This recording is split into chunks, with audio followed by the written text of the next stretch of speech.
ఈరోజు చాలా మంది చేసే పెద్ద పొరపాటు అంటే చిన్న సమస్యని పెద్దదిగా చేసి చెప్తాం కదా. కొంచెం కష్టం రాగానే ఇంకా అయిపోయింది, కొంచెం బాధ రాగానే ఇంకా అయిపోయింది, దీని నుంచి నేను బయటికి రాలేను, దీని నుంచి నేను విడిపించబడలేను, దీని నుంచి నేను జయం పొందలేను, ఇంకా అయిపోయింది.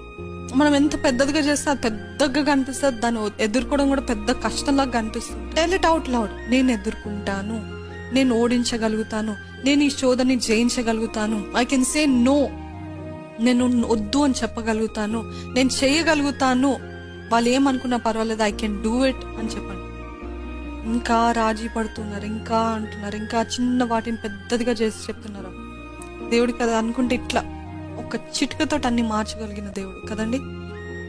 అటువంటి దేవుని కలిగిన మనం ఎందుకు ఎప్పుడు చూసినా నా వల్ల అవ్వదు, నా చేత కాదు, ఇంకా నా పని అయిపోయింది, నేను చచ్చిపోతున్నాను, నేను చచ్చిపోతా అని ఇట్లాంటి మాటలు మాట్లాడుతుంటే అది అపవాది మాటలు.